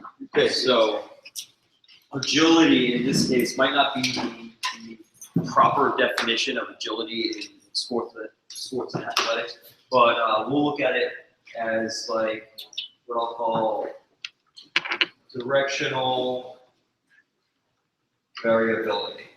Okay, ability to move in different directions. Okay, so this is our balance and coordination work. Okay, coordination. This is super important when it comes to everything. So CrossFit, Danny talked a lot about the hip hinge, how everything is the hip hinge, right? How many times do you guys do something like this in a workout? Sideways, or do you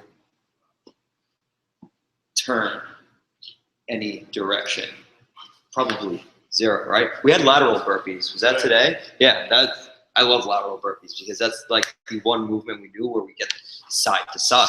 That's just adding variability to your directional aspect. We're human beings, right? We're moving machines. We don't just go forward, backwards, up and down, right? And when we talk about CrossFit, we talk about becoming functional in our everyday lives and being able to move around. A lot of times, so what we look at here is used, I think we use it a lot more in the Team Soul training than we do in the general classes. I know personally I use it a lot in my classes. We warm up with a lot of side-to-side turning motions, and I'll add some stuff in otherwise for accessories as well. But we need to look at our ability to move in all those other directions, because that balance and coordination will feed back into everything else here, especially things like weightlifting, snatch. Going back to what Danny talked about the snatch, how all these muscles firing. Now they need to coordinate in a specific order to fire correctly. I've ever corrected you or one of the other coaches ever corrected you, your timing's off. That means something fired in a misbalanced order, right? Maybe you pulled your arms too early, or you didn't jump, you didn't extend your hips fully, something didn't fire along the line. So working some of this, what can be balanced coordination work, again, feedback into that stuff, okay? So talking side to side, turning movements, also balance in a traditional sense of like balancing on one leg. So a lot of stuff we do will be single leg movements, single leg hip extensions, single leg RDLs, single leg, I got nothing else. Jumps, single leg jumps. And then single arm stuff as well. Single arm presses, single arm pulls. Going back to the strength stuff. All that upper body strength stuff can be now creating balance side to side, okay? And then your core stuff as well. Back in gymnastics, balancing yourself from one side, core, to the left, to the right, forward, back, down, right? So where my train of thought ends with that stuff. It could delve into some stuff that's much more complicated, but you have to start looking at that and how this all feeds into the bigger picture, right? And how all this will come together, all right? Any questions about that? That's love that kind of stuff. If you feel like you're off balance one way or the other, that's another thing we can start working on that, right? Cool, you got it. What can we do to actively develop that, like within this? Come more into these classes. Yeah. Single leg stuff, single arm stuff. A lot of times dumbbell Arnold presses, I'll often recommend, okay, let's do that single arm instead of doing both arms at the same time. Now you have to focus on coordinating the one arm. You might have one weaker side, right? You might even find that you can do like 10, 20 pounds more on one arm than you can on the other one. Not saying that you should do that and do different dumbbells, but just focusing on the one side by itself will create that strength stimulus as well. Then it becomes neurological. This, right? This might sound kind of silly, but just come from ignorance. Would doing things like that, just standing on one leg, actually like help you develop stability, or is that going to be Absolutely. Example, we have a client that's come in recently that's working with us, a weight loss client, okay? He has trouble with general things, right? Achiness in the knee. I may prescribe somebody says I have weakness in my knee, balancing on one leg, right?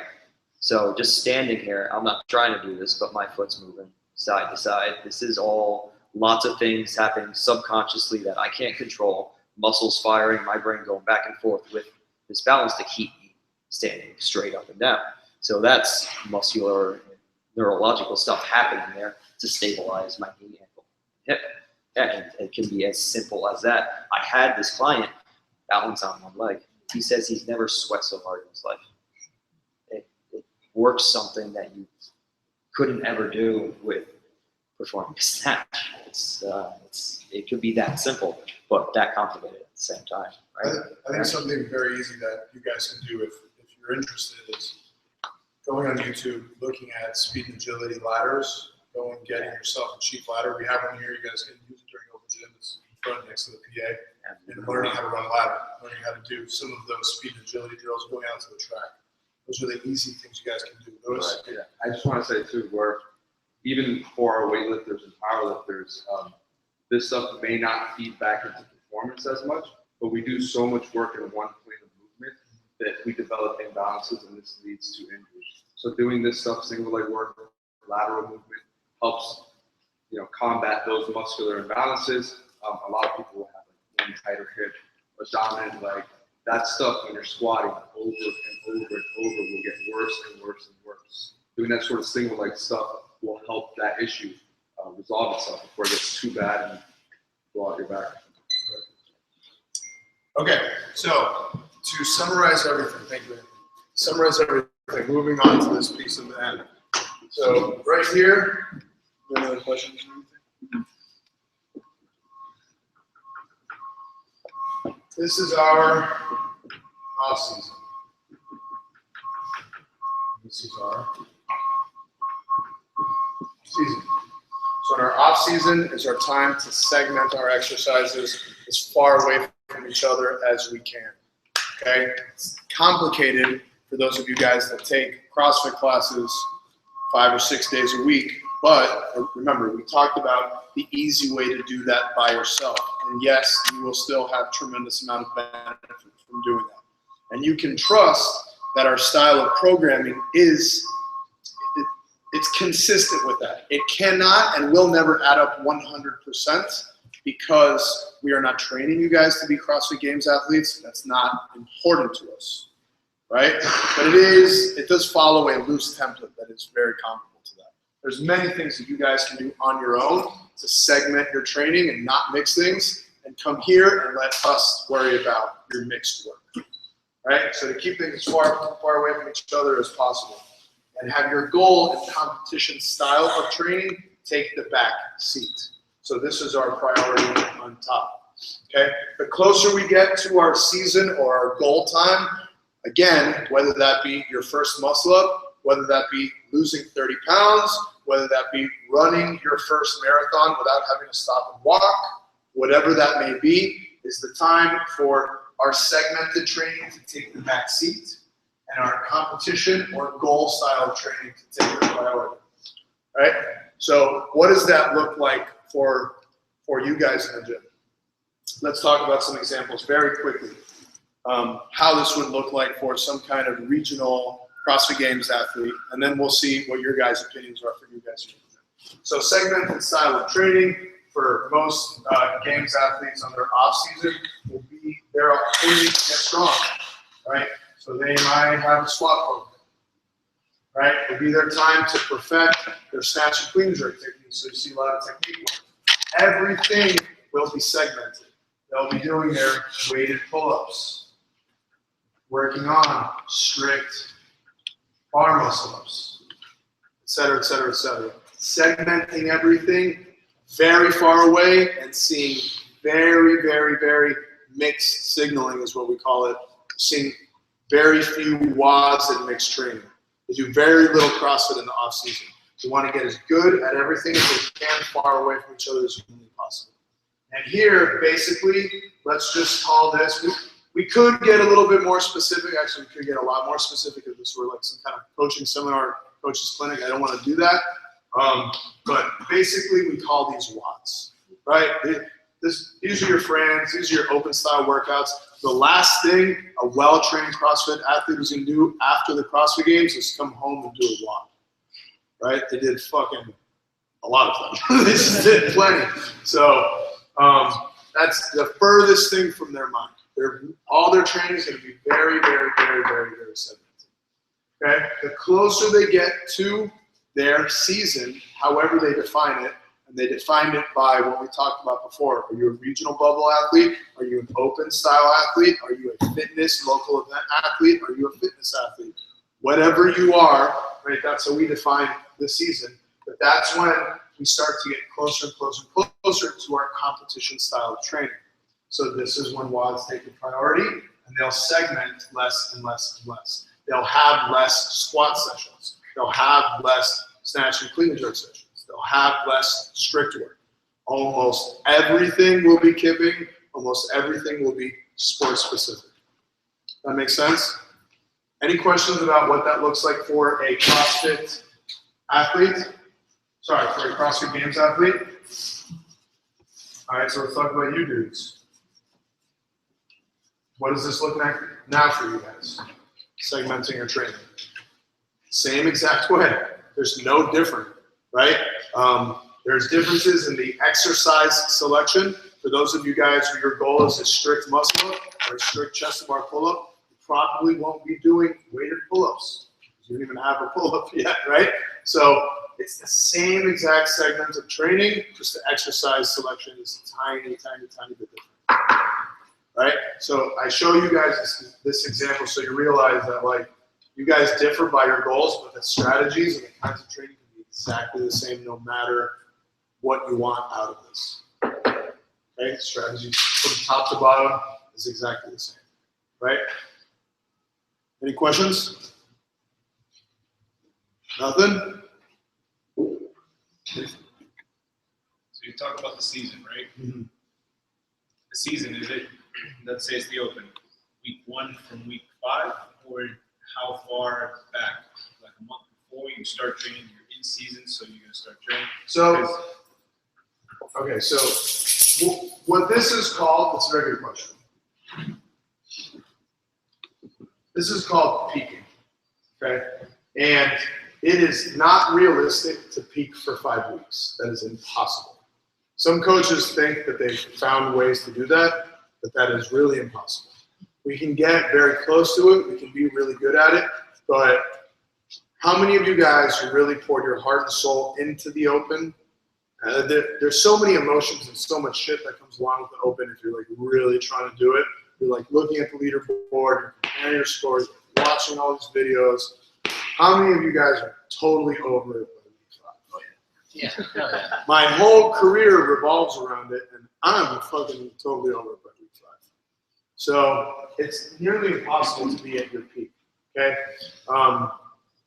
If you are, if you're a triathlete or a bike athlete and you have one event, that's where you can peak for. You can like strategize and get so on point. The most high-level weightlifting coaches do this, where they will strategize their athlete's career 12 years out to the fucking day they're going to compete at the Olympics. And that is a peak, right?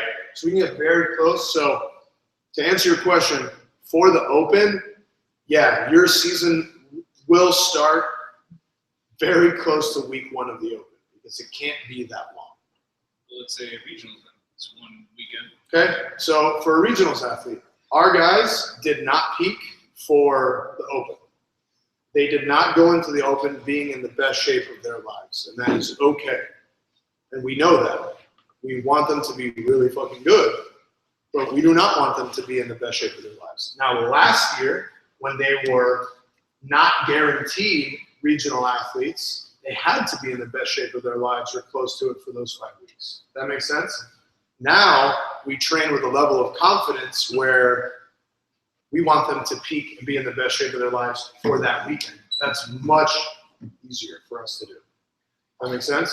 So what we do when we train, like, it's all done with Excel sheets, and we like start with the end result in mind, and we work back. Okay, we have 7 weeks. So the closer we get to regionals, we will do very regional specific style kinds of training, and a lot of it, and only that. Make sure that they go in fresh, do a little, it's called a taper, and I won't bore you guys with it. Tapers, deloads, and recovery periods, and transitions, and you don't have to get into that, but they go in, it's much easier to peak for a weekend than it is for 5 weeks. It's nearly impossible, as you guys can see. We have another question. What's that? How do I work on things that I don't know how to do by myself? So, I mean, I have the same answer I did before. It's you need a coach. Whether that's a remote coach, and a lot of that is done through video analysis, and that's something that we do and we do really well, or you need to go and find a coach in your town. There's so many moving parts to sport of fitness and CrossFit and even weightlifting that if you don't have someone watching you and that is doing their best to cater something for you, you're going to miss the mark 100% of the time. So it'd be getting a coach. You should give them our email address and stuff. Go ahead. What's the best way to structure segment training and still come in and WOD? The same way, just like I said. So, Pick one. no, I mean, I know.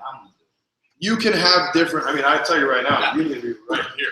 That's where most of the time that you need to spend is going to be right here. So, what I will tell you guys is this.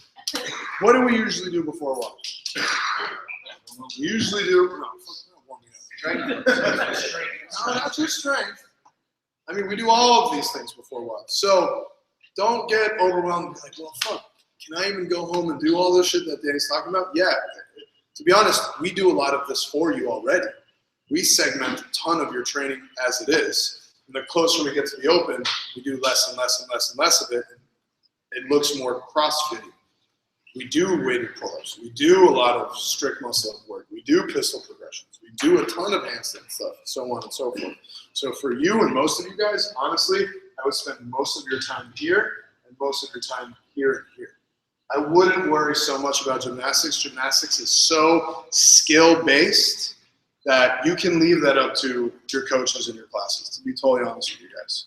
But some things that you can be doing to attack these things, you're focusing on this, which we talked a lot about this. Most of our time was spent discussing this, taking weightlifting classes and taking classes with Alex in the back. Especially at this part of your year, you're okay. You're not gonna get fat. You're not gonna get unfit taking 3 months and making your focus weightlifting, squatting, and coming in and doing cardio in the morning. It's not gonna happen, okay? That is the best thing for your training. So those are the kinds of things that you guys can and should do. Did I answer your question? Something that I'd like just to put in, because a lot of you guys have talked to me about like my powerlifting class and how do you guys incorporate it, and I've warned you guys like, okay, cool, come into my class on Monday, you have a bunch of volume on deadlifts and stuff like that. You're just getting used to it. You're gonna feel crushed, right? You guys haven't done, 100 or 150 deadlifts in a workout at a heavy weight ever, right? You guys can do 135 to 225 touch and go, right? So can you come in and do CrossFit the next day? Sure, but you look at the next day's WOD and it's 150 kettlebell sets, right? It proves to be difficult. It's like what Danny said, maybe take a break from one thing, focus on something else. If you don't want to go the route of having your own program customized to you, maybe do powerlifting for 2 months, weightlifting for 2 months. You guys can still come in the morning, do some cardio. You tell me, hey, I want to do some cardio. I'm going to tell you, Allie, no, you can't do cardio, you're a powerlifter. Just kidding. What are you doing? We can give that to you. Me and Lewis would be more than happy to give you guys some extra stuff to do on your own, but maybe prioritize one so you're not overloading your plate, doing too much. You know what I'm saying? And you can come in and do a CrossFit the next day if that's what you want to do, but it's your job to self-coach yourself a tiny bit and communicate with the head coach on the floor, hey, I did this yesterday, okay? Our coaches, we do a really good job at, so some of you guys do have your own customized catered program designs and have it's very different from the group stuff that everyone does, but we still do the same job for everyone else. I don't think you guys have ever asked your coach, hey, I'm fucking sucking at strict pull-ups after class. What can I do? Everyone gets their own customized exercise selection. You don't need to be a special unicorn. You don't need to have your own program. You don't need to have something long drawn out written for you. Sometimes, there's a lot of gnarly emotional attachment to having a spreadsheet for you and making sure you do everything. That's not for everyone. So I don't want anybody leaving here thinking that they need that. There are some people that want that, and that's great, but it's totally not for everyone, and that's not what this is about.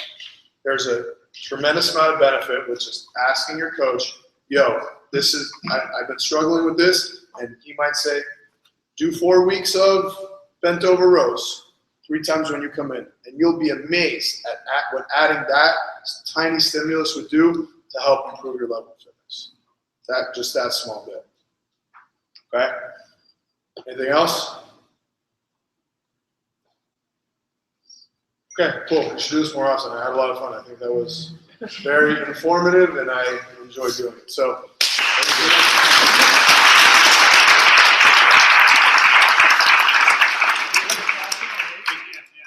You guys, if anyone didn't work out and wants to do APM will be setting off right now.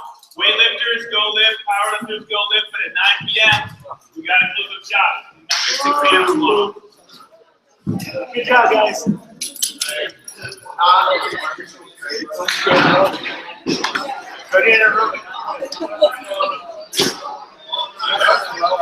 Very much.